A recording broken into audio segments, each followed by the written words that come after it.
Bhagavad Gita 17th chapter శ్రద్ధాత్రయ విభాగయోగంలో 15th శ్లోక. అనుద్వేగకరం వాక్యం సత్యం ప్రియహితం చ యత్ స్వాధ్యాయాభ్యసనం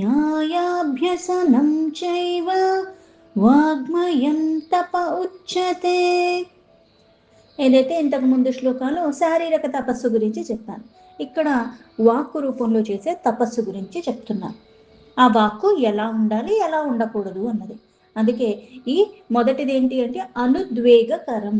అనుద్వేగకరం, వేగ అంటేనే తెలుసు చాలా వేగంగా, తొందరగా. అయితే ఇక్కడ అనుద్వేగం అంటే ఉద్వేగపరిచేలాగా, అంటే పక్కన వాళ్ళకు కూడా బాగా కోపం వచ్చేలాగా. కొంతమంది ఉంటారు, సాధారణంగా మనం చాలా మామూలుగానే ఉంటే ఎంతలాగా వాళ్ళని విసిగిచ్చి మనం అరిచేదాకా కూడా వాళ్ళకి నెమ్మది ఉండదు. ప్రయత్నపూర్వకంగా అలా చెయ్యకూడదు అని ఎంత తప్పించుకునే ప్రయత్నం చేసినా సరే ఏదో ఒక కారణం అని అదని ఇదని ఏదో ఒకటి చేసి మనం నరిచేదాకా కూడా వాళ్ళు సతాయించి వదులుతూ ఉంటారు. అంటే ఇక్కడ ఆ వాక్ అన్నది ఏంటి అంటే ఒక శక్తితో కూడుకుని ఉన్నది. చాలామంది ఉన్నారు మాటలు రావు అంటే వాళ్ళలో ఒక లోపం ఉందనే కదా. అయితే ఆ లోపం నీకు లేకుండా నీకు ఇచ్చాడు.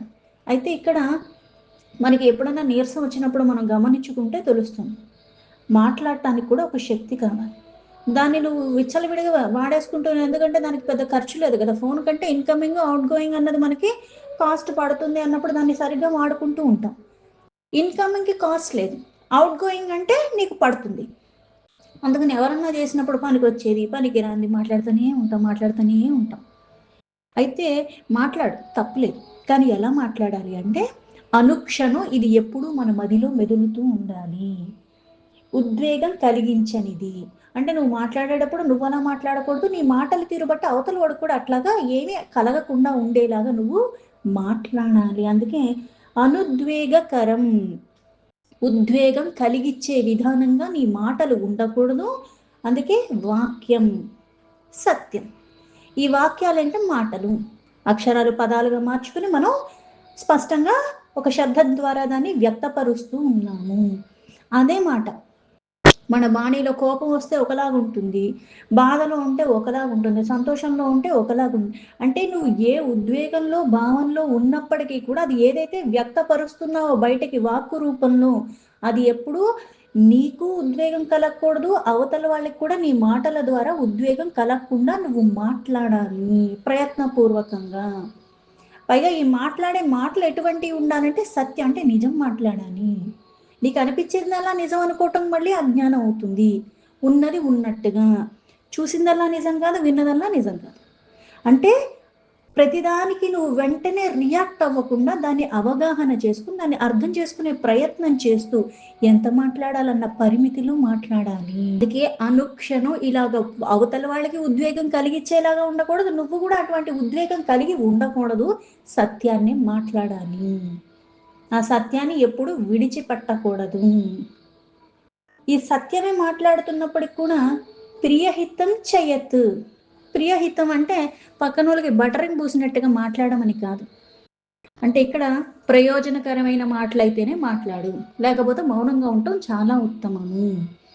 మాటలే కదా అని సమయాన్ని వృధా చేసుకుంటూ నీది అవతల వాళ్ళది బుద్ధి అన్నది మళ్ళీ భ్రమించేలాగా పనికిరాని అక్కరికి రాని విషయాలు మనం మాట్లాడుకునే దానికన్నా పనికొచ్చే విషయాన్ని మాట్లాడుకోవాలి. అది మాట్లాడే విధానంగా మాట్లాడుకోవాలి.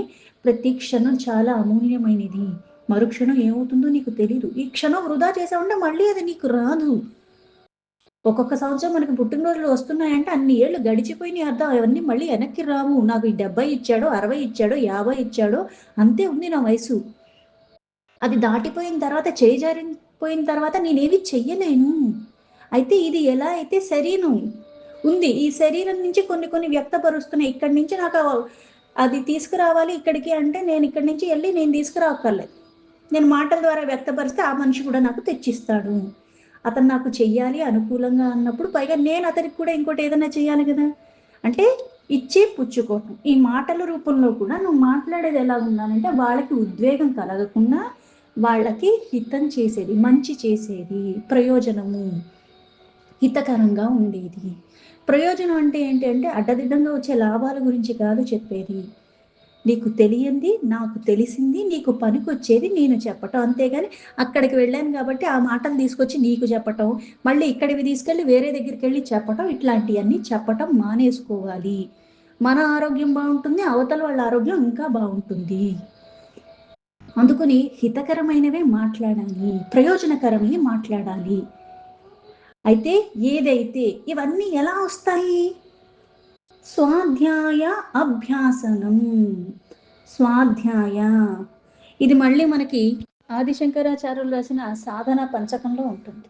ఏంటంటే కొన్ని కొన్ని నువ్వు గురుముఖత నేర్చుకున్నప్పుడు అది మళ్ళీ నీకు కొన్ని ఏదైతే మనం విద్య అభ్యసిస్తున్నామో అభ్యసించేటప్పుడు ఎలా ఉంటుంది అంటే దాని మీద ఏకాగ్రతతో భక్తి శ్రద్ధ నువ్వు పెట్టినప్పుడు ఏమవుతుందంటే అది నీకు మదిలో మెదులుతుంది. అది మెదిలినప్పుడు మళ్ళీ ఏమవుతుంది, మనన చేసుకోవటానికి నీకు అది వీలవుతుంది.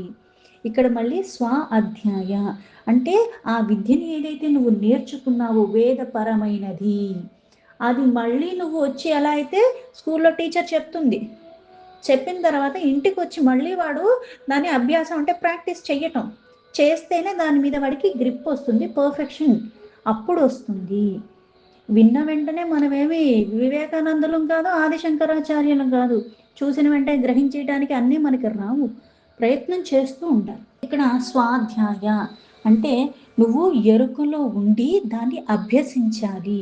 వేదపరమైన శాస్త్రాలన్నిటినీ కూడా దాన్ని క్షుణ్ణంగా అర్థం చేసుకునే ప్రయత్నం చెయ్యాలి. ఎందుకు? ఇది వాక్కు గురించి చెప్పేది. ఇలా నువ్వు ఏదైతే చేస్తున్నావో దాన్ని మళ్ళీ నిత్యము అలా అభ్యాసం చెయ్యటం ద్వారా మనలో ఉన్న వికారాలు తొలగిపోతాయి, స్వార్థం తొలగిపోతుంది. ఈ అభ్యాసం అన్నది నిన్ను ఉన్నతి వైపు తీసుకెళుతూ ఉంటుంది. అందుకే ఈ స్వాధ్యాయ అభ్యాస అని చెప్పింది. అంటే ఆ పరమేశ్వరుడు యొక్క నామ జప ఇటువంటివన్నీ కూడా బుద్ధిపూర్వకంగా అభ్యాసం చేయటం, కొన్ని కొన్ని ఉచ్చరించటం ద్వారా, కొన్ని కొన్ని స్థుతులు స్తోత్రాల రూపంలో నువ్వు ఎప్పుడైతే చదువుతున్నావో ఆ శబ్ద తరంగాలు నీలో ఏవైతే వస్తున్నాయో నీలో అలజడిని క్రమేణా తగ్గిస్తుంది. ఈ క్రమేణా తగ్గించి తగ్గించి మళ్ళీ నువ్వు లౌకికమైనవి చేస్తూ ఉన్నప్పటికీ కూడా ఈ నామస్మరణ అన్నది నువ్వు చేస్తావు, 24 గంటలు ధ్యాస అక్కడ ఉంటుంది. అందుకని ధర్మ అధర్మ విచక్షణ వస్తుంది. ఇది మాట్లాడచ్చు, ఇంత మాట్లాడచ్చు, ఇంతకు మించి అవసరం లేదు. ఇట్లాంటివన్నీ మనకి క్రమేణా వస్తూ ఉంటాయి. మెల్లమెల్లగా కొన్ని కొన్ని విడిచిపెడుతూ ఉంటాము. అందుకే ఈ స్వాధ్యాయ అభ్యాసం అని చెప్పి చైవ వాగ్మయం అంటే ఈ వాక్కులకి సంబంధించి ఇవన్నీ కూడా వాక్కుల రూపంలో ఏంటి, స్తుతులు స్తోత్రాలు కీర్తనలు జపాలు ఇవన్నీ నోటితో చేస్తూ ఉంటాం. అంటే శరీరం ఒక క్రతువులు చెయ్యటానికి అలవర్చుకుని అది ఎప్పుడూ నువ్వు విడిచిపెట్టకుండా అభ్యాసం చేస్తూ చేస్తూ ఉంటే అలవర్చుకున్నావు. అవి చేస్తూ ఉన్న కారణంగా ఏదైతే శుద్ధత్వం వచ్చిందో బాహ్యానికి శరీరానికి వచ్చేసింది. ఇప్పుడు ఈ వాక్కు రూపంలో ఏదైతే అంటే ఇంకొక మెట్టు ఎదిగావు. ఈ ఉచ్చరించేవన్నీ కూడా మళ్ళీ నిన్ను ఉన్నతి వైపు తీసుకెళ్తూ ఉంటాయి. ఏనన్నా దాగి నువ్వు చెయ్యగలవేమో కానీ పరమాత్మకు దాగి నువ్వు ఏది చెయ్యలేవు. అయితే నీకెలా అయితే నీ మనస్సాక్షి అంటాం. ఇప్పుడు వీడు చూశాడు, వాడు చూడలేదు, నేను వాళ్ళని అడ్డంగా వాదించేయచ్చు, నేను అనలేదు, నువ్వు విన్నది కాదు, అసలు నేను అనకుండా ఎలా విన్నావు, ఇలా అన్నీ మనం మాట్లాడేయచ్చు. అయితే ఇక్కడ మళ్ళీ సత్యం అని చెప్పారు కదా, సాక్షి ఎవరు? నీ శరీరం సాక్షి. నువ్వు మాట్లాడావు, పైగా ఈ మాట్లాడింది నీ మనస్సు సాక్షి. అంటే ఈ శరీరానికి మనస్సుకి మధ్యలో ఏముందంటే వాక్కు ఉన్నది. ఇప్పుడు వాక్కు ఒక శబ్ద రూపంలో బయటకు వ్యక్తం అవుతుందంటే లోపల మనస్సులో ఒకటి అనుకున్నావు, తర్వాత ఇది వ్యక్తమయ్యింది. అందుకని నీ మనస్సే సాక్షి. ఇవేవైతే మనకి ఆ పరమాత్మ భక్తి యుక్తంగా ఉండి మనం ఏవైతే ఆచరిస్తున్నామో ఇవన్నీ కూడా మనలో క్రమేణా ఈ సమర్పణ భావం కొద్దీ మనం ఎలా అయితే తన్మయత్వంతో చేస్తూ చేస్తూ ఉంటామో శ్రద్ధతో భక్తితో ఈ చేసే విధులు బట్టి మనలో జ్ఞానం పరిపక్వతకి వస్తుంది. అజ్ఞానం అన్నది మూలాల నుంచి తొలగిపోతుంది. అందుకే ఇది వాగ్మయం. ఈ వాగ్మయమే నిన్ను ఈ తపస్సు అంటే ఈ వాక్కుల ద్వారా చేసేది, అది కూడా తపస్సు. అందుకని వాక్ తపస్సు, వాగ్మయమైన తపస్సు. శ్లోకానికి యథాతన మీనింగ్ తీసుకుంటే అనుద్వేగకరం వాక్యం సత్యం ప్రియహితం చ యత్ స్వాధ్యాభ్యాసనం చైవ వాగ్మయం తప ఉచ్యతే. ఉద్వేగం కలిగింపనిది, ప్రియమైనది, హితము చేకూర్చేది, యథార్థమైనది అటువంటి మాటలు. అలాగే వేద శాస్త్రాలు పఠనాలు, ఆ పరమేశ్వరుడు యొక్క నామ జప సాధనలు మొదలైనవి అన్నీ కూడా వాక్కుకి సంబంధించిన తపస్సులు. అంటే ఈ వాక్కు చాలా ప్రధానమైనది, అనుక్షణం. ఎందుకంటే ఒకరితో ఒకటి మాట్లాడాలంటే మనం మాటల ద్వారానే వ్యక్తపరుస్తూ ఉంటాం. ఈ మాటల ద్వారా వ్యక్తపరుస్తూ ఉండి కూడా ఎంత నిదానంగా ఉందాం అనుకున్నా సరే కొన్ని కొన్ని సందర్భాల్లో కొన్ని మనం అనుకోని పదాలు కూడా అంటూ ఉంటాం. ఎందుకంటూ ఉన్నాం? కొన్ని నీ లోపల వికారాలు ఉన్నాయి కాబట్టి ఆ వికారాలన్న ఆ సమయానికి సందర్భానికి తగ్గట్టుగా బయటకు వచ్చేస్తుంది. కొంతమంది ఉంటారు ఎంత కోపం వచ్చినా సరే మహా అంటే ఏం తిడతారంటే అవతలకెళ్ళి అంటారు అంతే, అంతకు మించి ఏం పదం వాడరు, లేదా మాట్లాడటం మానేస్తారు. కొంతమంది ఉంటారు అందులో పెద్ద డిక్షనరీలు ఉంటాయి వాళ్ళ దగ్గర, వాళ్ళు నోరిప్పితే అసలు మనం ఆ చుట్టుపక్కల ఉండలేము. మనం చేసిన తప్పు పెద్దదా చిన్నదా అని పక్కన పెడితే ఈ నోరు ఏదైతే వాళ్ళు ఇప్పుతారో ఒకసారి సుప్రభాతం, అది అసలు వినటానికి కాదు కదా, ఇంక మన జీవితం కాదు కదా, అసలు ఇట్లాంటివి ఉంటాయని ఆ మనిషిని ఇంకెప్పుడన్నా తలుచుకోవటానికి కూడా మనసు అంగీకరించదు, అట్లాగా మాట్లాడుతూ ఉంటారు. ఈ మాటలన్నవి ఎందుకు ఉద్వేగం కలిగించకూడదు అన్నారంటే, ఇప్పుడు కొన్ని కొన్ని విన్నప్పుడు హఠాత్తుగా ఏమవుతుందంటే బీపీ ఉన్న వాళ్ళకి బీపీ అట్లా వచ్చి పడిపోతూ ఉంటారు, హార్ట్ అటాక్ వచ్చేస్తూ ఉంటుంది.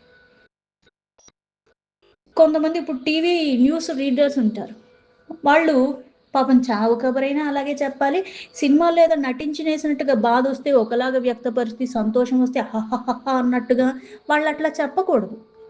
ఆ వృత్తి ధర్మం ఏంటంటే చావు కబరైనా సరే పెళ్ళైనా సరే ఏదన్నా ఒకేలాగా చెప్తారు, అందులో పెద్ద ఎక్స్ప్రెషన్ మారకూడదు. ఆ విషయాన్ని తెలియపరుస్తున్నారు. వృత్తిలో ఉండి కొన్ని నువ్వు మాట్లాడటం వేరు, కానీ ఇక్కడ మామూలుగా ఏవైతే నిన్ను ఉద్ధరించటానికి, ఈ శరీరం అందరికీ ఉంది కాకపోతే అందరికీ అదే బుర్ర అన్ని ఇచ్చినప్పటికీ కూడా మనలో ఉన్న వికారాల కారణంగా, మనలో ఉన్న వాసనల కారణంగా కొన్ని అలజడి ప్రాయంగానే చేసుకుంటున్నాం, కానీ మనం ఉద్ధరింపే వైపుగా మనం ఏమీ చెయ్యట్లేదు. ఇక్కడ వాక్కు వాక్కు అని చెప్పింది ఎందుకు అంటే ఎవరి మనస్సు నొచ్చుకోకుండా. ఇక్కడ మళ్ళీ శరీరం నొచ్చుకునేలా చెయ్యమని కాదు కదా, మాటలతో బాధించకు అంటే చేతలతో చెయ్యమని కాదు కదా, చేతలతో చెయ్యకూడదు.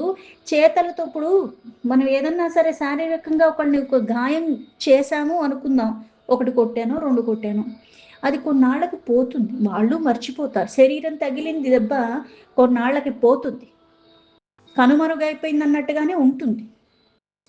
కానీ ఈ వాక్ రూపంలో ఏదైతే కొడతావో అది మనస్సుకు తగులుతుంది, మనిషి పోయేదాకా పోదది.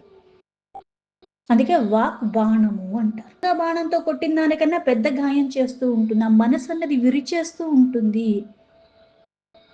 ఇది అంత ప్రమాదకరమైనందుకు దాన్ని సరిగ్గా వినియోగించుకోవాలి. ఇంకొకరికి గాయపరిచేలా కాకుండా నిందలు, చాడీలు, దూషణలు, దోషాలు ఎంతసేపు ఇవి వెతకటం కాకుండా మాట్లాడే మాట ఎలా ఉండాలి అంటే జ్ఞానపరంగానే ఉండాలి, సత్యమే యథార్థాన్ని మాట్లాడాలి. యథార్థమే మాట్లాడుతున్నావు అని కానీ మళ్ళీ ఉద్వేగపరిచేలాగా మాట్లాడకూడదు, సత్యమే మాట్లాడుతున్నావు అంటే ఇంతలాగా అంత ఆలోచించుకుని మనం వ్యక్తపరుస్తున్నాం అంటే ఆలోచనే రావట్లేదు కదా, ఎందుకు? ఇది మళ్ళీ తపస్సు అని చెప్పారు. అంటే ఏదైతే ఇంతకు ముందు చెప్పిన శారీరక తపస్సు అంటే ఒక స్థితి దాటావు, అది మళ్ళీ దాటి అది మళ్ళీ ఉండాలి, వికారాలు రాకుండా అంతలాగా నువ్వు శుద్ధంగా ఉంటూ దాన్ని ఇంకా, అందుకే కొన్ని కొన్ని జపాలు, తపాలు, మంత్రాలు, స్తోత్రాలు ఇవన్నీ ఉచ్చారణ నువ్వు చేస్తూ చేస్తూ నియమంగా పెట్టుకున్నప్పుడు ఏమవుతుందంటే నిన్ను నువ్వు మైమర్చిపోయేలాగా అవుతావు. నిన్ను నువ్వు మైమర్చిపోతున్న క్షణంలో ఏమవుతుంది అంటే పనికిరాని అన్ని విడిచిపెట్టేస్తూ ఉంటావు. ఈ పనికిరాని అంటే నిత్యము, ఇది మళ్ళీ అమాసకి పుణ్యానికి చేసేది కాదు, నీ దినచర్యలో భాగం అయిపోతూ ఉంటుంది. పొద్దున లేచి దగ్గర నుంచి రాత్రి పడుకునేంత వరకు కూడా ఆ మనన జరుగుతూనే ఉంటుంది. ఎందుకంటే ఇది మాట్లాడచ్చా లేదా, అది నీకు ఇది స్పష్టత వస్తూ ఉంటుంది. ఏది పడితే అది, ఎప్పుడు పడితే అది, ఎలా పడితే అలా అన్నట్టుగా నువ్వు వ్యవహరించవు. చదవలేను, వింటం నేర్చుకో. ఏ పని చేస్తున్నా ఒకటి వింటం నేర్చుకో, వినేదాన్ని గుర్తు చేసుకోవటం నేర్చుకో. మల్టీ టాస్కింగ్ చెయ్యాలి. ఈ పని చేస్తే ఆ పని చేయలేను, ఆ పని చేస్తే ఈ పని చేయలేనని కాదు. ఇది ఎప్పుడు బ్యాక్‌గ్రౌండ్‌లో నడవాల్సిందే. ఇలా నడుస్తుంటే నువ్వు చేసే పని ఇంకా చేస్తావు. పైగా పనికిరాని వాటిల్లో దూరకుండా నిన్ను నువ్వు నియమంగా వెనక్కి తీసుకుంటూ ఉంటావు.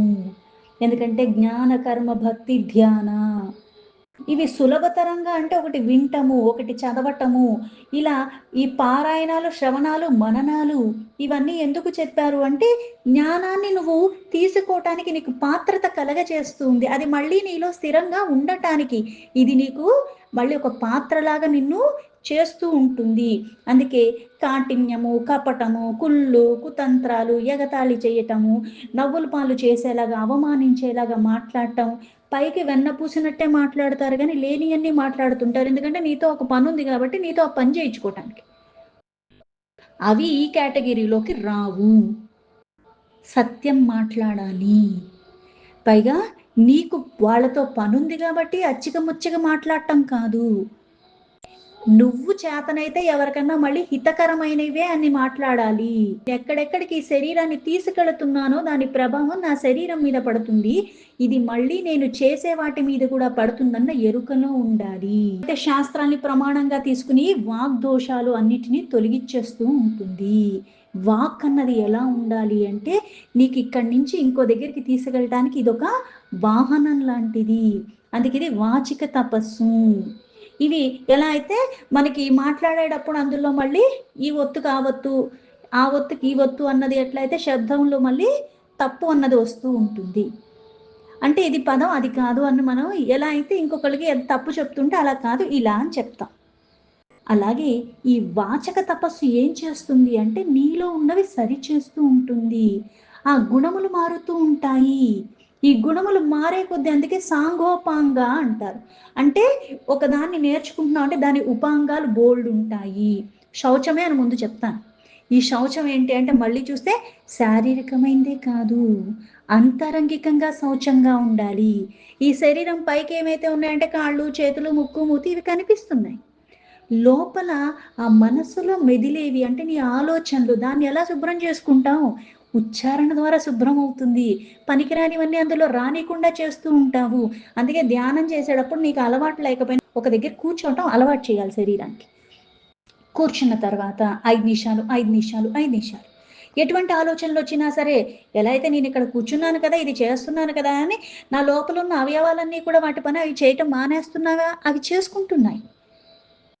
అవి చేసుకుంటున్నాయని తెలుసు. కాకపోతే ఎలా చేసేస్తున్నాయో, ఏం చేసేస్తున్నాయో నేనేమైనా కంగారు పడతానా? లేదు. దాని పని అది ఎలా అయితే చేసుకుంటుందో, అలాగే ఈ ఆలోచనల పరంపర వచ్చినా సరే, నేనక్కడ కూర్చోవటం నేర్చుకోవాలి. క్రమేణా అలా చెయ్యటం, ఆ 5 నిమిషాలు, 50 నిమిషాలకు కూడా నేను స్థిరంగా కూర్చుంటాను. ఎటువంటి అలజడి లేకుండా. మెల్లగా శ్వాస మీద ధ్యాస పెట్టటము. తర్వాత కాళ్ళు తిమ్మిరెక్కుతున్నాయని చెప్పినా, ఇటుపక్క ఏదో వస్తుంది, అటుపక్క ఏదో వస్తుంది, ఏదో శబ్దం విని ఏది జరిగినా సరే అలా ఉండటం నాకెప్పుడైతే అలవాటవుతుందో, ఇది మళ్ళీ నీకు దేనికి ఉపయోగపడుతుంది?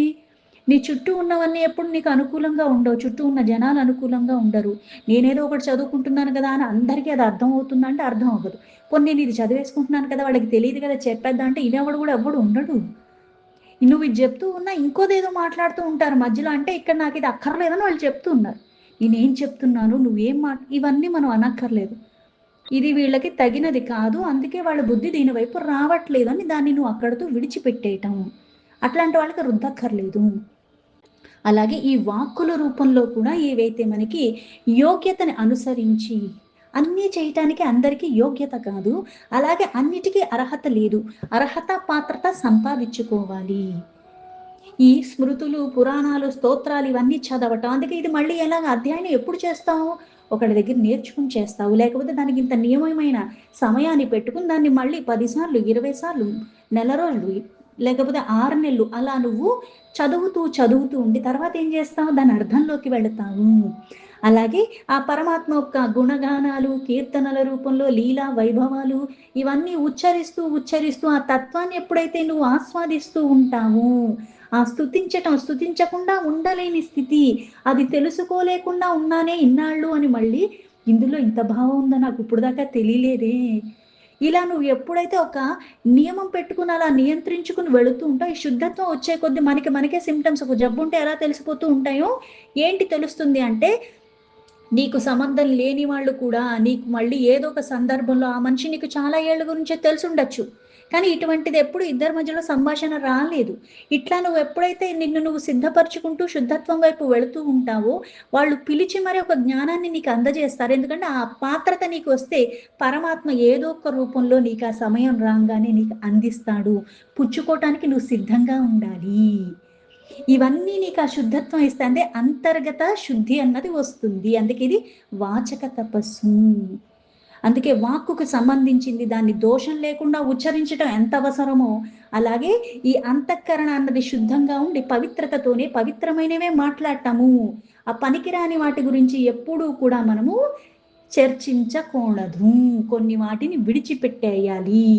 విన్నది విన్నట్టే, చూసింది చూసినట్టే అన్నీ మోసుకొని వెళ్ళకూడదు. అలా నువ్వు ఉండటం ఎప్పుడైతే అలవర్చుకుంటావో, నువ్వు దోషరహితంగా అయిపోతావు. అలాగే అందుకే ఇప్పుడు కొంతమంది ఋషులున్నారు. వాళ్ళ నోట్లోంచి ఏదన్నా ఒకటి వచ్చింది అంటే అది ఎందుకు సత్యం అవుతుంది? వాక్కేంటి? అక్షరమే పరమాత్మ అంటాము. అంటే ఇక్కడ ఎవరైనా అలానే అంటారా అంటే వాడి నాలిక మచ్చుందిరా, వాడు ఏది మాట్లాడితే అది అయిపోతుంది అంటారు. ఇక్కడ ఇది వాక్కుకి సంబంధించిన తపస్సు అంటే నువ్వు తప్పించిపోతూ ఉండాలి. ఆ నోట్లోంచి వచ్చే ప్రతీదీ కూడా జరిగి తీరుతుంది. అంత శుద్ధత్వం ఉండాలి. అంత ఎరుకలో ఉండాలి. నేను ఏది మాట్లాడితే అది జరిగిపోతుంది కానీ మళ్ళీ అడ్డదిడ్డంగా అందరిని అంటూ ఉండకూడదే. హితకరమైనవే మాట్లాడాలి అంటే ప్రయోజనం ఉంటేనే మాట్లాడాలి. ప్రయోజనం లేనప్పుడు అంటే నీకు అవసరం ఉంటే మాట్లాడు, అవసరం లేకపోతే మాట్లాడకు అని కాదు ఇక్కడ అర్థము. ఆ సందర్భానికి ఎంత అవసరమో అంతే మాట్లాడు. ఒక శక్తి ఉన్నది. మనకి నిజంగా ఎప్పుడైనా ఒంట్లో బాగానప్పుడు చూస్తే తెలుస్తుంది. మనల్ని మనం అబ్జర్వ్ చేసుకుంటే. నీరసంగా ఉంది. ఇంకా ఎవరో ఇద్దరొచ్చి, ముగ్గురొచ్చి పలకరించి ఉన్నప్పుడు ఇలాగయిందండి, అలాగయిందండి మనం చెప్తుంటే ఇంకా నీరసం వచ్చేస్తూ ఉంటుంది. అసలు ఇలా కాదు అని మాట్లాడకుండా వదిలేస్తే అసలు 2 రోజులకి ఎక్కడ లేని శక్తొస్తుంది. ఎక్కడి నుంచొచ్చింది? ఎక్కడి నుంచి పోయింది? అంటే ఇందులోంచి నువ్వు ఎప్పుడైతే మాట్లాడుతున్నావో కొన్ని ఇక్కడి నుంచి వెళ్ళిపోతూ ఉన్నాయి. నీకు ఆరోగ్యం బాగున్నప్పుడు నీకు ఒళ్ళు తెలియట్లా. ఎందుకంటే తింటున్నాను, తిరుగుతున్నాను, చేస్తున్నాను కదా! ఇది ఎలా పడితే అలా వాడేస్తున్నావు. అలా ఉన్నప్పుడు కూడా దీన్ని వాడటం ఎప్పుడైతే నువ్వు గమనించుకుంటూ చేస్తావో అంటే ఇక్కడ డబ్బులు అకౌంట్‌లో ఉన్నాయి. పిచ్చి పిచ్చి వాటిలకి అన్నిటికి నేను దాన్ని తీసేసి వాడేస్తుంటే నిజంగా పనికొచ్చేదేదన్నా వచ్చినప్పుడు దగ్గర డబ్బులు ఉండవు. అలాగే ఈ వాక్కు కూడా అటువంటిది. ఎక్కడ ఎంత ఎలా వినియోగించాలో అంతే వినియోగించటం అలవర్చుకోవాలి. దీనికోసం మళ్ళీ అభ్యాసం చెయ్యాల్సిందే. అలా చేస్తేనే వృద్ధి వైపు వెళతావు. ఇదొక తపస్సు. తపించిపోవాలి. ఇలా ఉండాలి. పనికొచ్చే మాటలే మాట్లాడుకోవాలి. సత్యాలే మాట్లాడుకోవాలి. ఇతరులనెప్పుడు బాధించకుండా, నిన్ను బాధించుకోకుండా, నిన్ను బాధించేలాగా ఎవరన్నా మాట్లాడుతున్నా సరే విననట్టుగా విడిచిపెట్టేసేయి. ఎందుకు? అందరిలో ఉన్నది అంతర్యామి అయిన ఆ పరమాత్మ. ద్వేషం ఎవరి మీద నువ్వు పెట్టుకోకూడదు. మళ్ళీ దోషం వస్తుంది నీకు. నిన్ను బాధించేలాగా ఉన్నప్పటికీ కూడా మళ్ళీ ప్రతిదీ పరమాత్మకే సమర్పణ భావంతో విడిచిపెట్టేయటం మనము నేర్చుకోవాలి. అంటే ఇక్కడ నువ్వు ఆ మనస్సుని సిద్ధపరుస్తున్నావు. అంటే శారీరకంగా శుద్ధత్వం వచ్చి వాక్కు శుద్ధం వస్తుంది. ఈ వాక్కు శుద్ధత్వం కొద్దీ ఇలా చేసి మానసికంగా ఆ స్థితికి వెళతాము. ఎలా అయితే అద్దంలో ఏం కనిపిస్తుంది? నీ ప్రతిబింబం కనిపిస్తుంది. అద్దం శుభ్రంగా ఉండాలి. నువ్వు శుభ్రంగా ఉండాలి. అప్పుడే అక్కడ అంత స్పష్టంగా కనిపిస్తూ ఉంటుంది. అలాగే ఈ శారీరకంగా శుద్ధిగా ఉండి వాక్కు రూపంలో అది ఉన్నప్పుడు ఆ మనస్సు అన్నది అంతా శుద్ధంగా తయారవుతుంది. ఒక తేజస్సుతో కూడుకుని ఉన్న ఇవన్నీ కూడా ఎలా పడితే అలా అన్నట్టుగా మనం విచ్చలవిడిగా దీన్ని వాడకూడదు. ఎరుకలో వాడుకోవాలి. అందుకే అసత్యం దగ్గరికి వెళ్ళనే వెళ్ళకూడదు. పబ్బం గడుపుకోవాలన్నట్టుగా ఏది పడితే అది ఎప్పుడు ఎల్లవేళలా మనం వినియోగించకూడదు. ఎలా అయితే మేక పులి కథలాగుంటుంది. ఉత్తినే చూద్దాం నానొస్తాడో లేదో అంటాడు. అంటే చిన్న కథే అవ్వచ్చు. అయితే అలా చూసి నిజంగా వచ్చినప్పుడు ఏమైంది అంటే విశ్వాసం అందరికీ కలగదు. ఇప్పుడు ఎవరు నిన్ను విశ్వసిస్తారన్నది కాకుండా నన్ను చూస్తున్నది పరమాత్మ. సర్వానికి సాక్షిభూతుడిగా ఉన్నది పరమాత్మ. నాకేది కావాలో నేను అడక్కముందే నాకిచ్చినవాడు పరమాత్మ. నాకన్నీ ఇస్తున్నవాడు పరమాత్మ. అందుకని నేను జవాబుదారీ ప్రతిదానికి కూడా దీన్ని నేను దుర్వినియోగం చేసుకోకూడదన్న ఎరుక ఉండాలి మనకి. ఇతరుల్ని బాధించకూడదు. హాని తలపెట్టకూడదు. మాటల్లో కాదు, తలంపుల్లో కూడా హాని ఎప్పుడు ఎవరికి మనం ఎప్పుడు అనుకోకూడదు. మనల్ని బాధించే విధంగా వాళ్ళు చేసినా సరే, దీని రూపంలో పరమాత్మ నన్ను వాళ్ళకి దూరంగా ఉండమని చెప్తున్నారు. నాకు ఏదో సరిచేసుకోమని చెప్తున్నాడన్న భావనలోనే తీసుకోవాలి. దీంతో భగవద్గీత 17th చాప్టర్ శ్రద్ధాత్రయ విభాగ యోగంలో 15 శ్లోక సంపూర్ణం.